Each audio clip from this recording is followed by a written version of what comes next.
environmentalists and urban climate change activists against rural communities.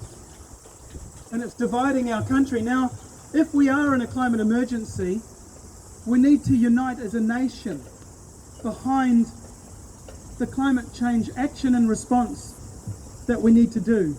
It is urgent. We're way behind schedule. We need action, absolutely. But we've got to do it together. And if we think shaming people is going to motivate them to get on board with a common message, then I invite you to think again. If I came here and shamed you and blamed you for something, I don't think you'd be very motivated to want to work with me. You probably won't want to invite me to dinner. But if I instead said, hey, I understand you, I appreciate you, we're in it together, and in fact, I can understand that you're at risk to a warming climate. You imagine a drought. During a drought, the suicide rate for climate campaigners in Wellington does not go up. But the suicide rate amongst farmers goes up in a drought. Yeah? The long-range forecast for many parts of New Zealand is drought. Now you imagine that. People already in the farming community committing suicide, like ending their own life, because life is so miserable that the prospect of ending your life gives you comfort.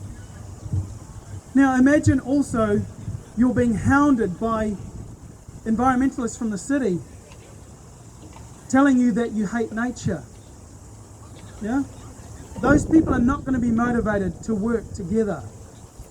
And if we really care about our nation and about our rural landscapes and our rural communities and our urban communities, we need to not just care for the climate system, we need to care for everybody involved. The farmers in our country are on the climate front line. When I gave a speech at the Climate Change and Business Conference last year, a farmer came up to me and said there'd already been 6 suicides in the Waikato that year. And he really appreciated the fact that I'm involved in climate change action, also working with farmers every day. And I know that there are a lot of solutions in the agricultural sector for reducing emissions. Also, we need to build more resilience in our rural communities. Being on the front line means you're there during the drought. You're there every day. You're also there during the floods and the cyclones. And they damage your property, your infrastructure. You're keeping hundreds of animals alive. Who here's got a pet? Imagine having 400 of them. There's a lot of work, a lot of care. And it's really important that we acknowledge that effort, because don't forget, we all benefit as a nation from everything that everyone is doing. We're all connected. And we need to do away with this divisiveness. I'll give you an example of a solution that I've come across. I used to live in Golden Bay, northwest Nelson, until last year, for about 8 years. A farmer up the road, he's a dairy farmer. He's a dry farm, no irrigation. He reduced his herd size by 27%. His milk solids output reduced by 0. His input costs went down. His effort went down. His stress went down. His risk of marriage breakup went down. His risk of suicide went down. His profitability went up. Wow.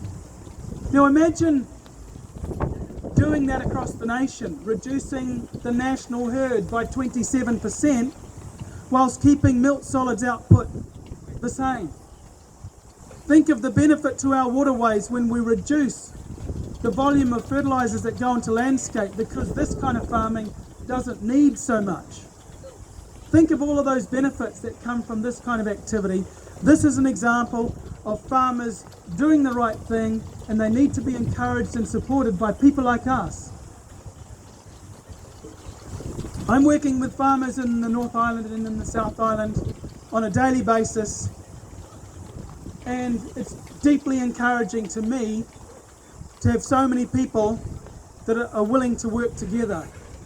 And I don't go to those people and say, shame on you for producing products that people in cities consume every day. I don't say that. I say, let's work together. You've got a problem, I care about that problem, I want to help. Do you want to work together? And if so, how would you like to do that? And they respond by saying, sure, let's work together. And that's exactly what we're doing. So I think if this community here wants major climate action, we need to do away with the divisiveness that has characterized this movement and shift into a more compassionate mode of operation, where not only do we care about Kiwis the bird, we also care about Kiwis the people across rural and urban. And if we can undo this rural-urban divide, if we can work together with agricultural communities, their political representatives in this house behind us, or behind me and in front of you, are going to listen to that community and are going to represent them in the solutions that they ask for and that we help them ask for, because it's part of what we want too.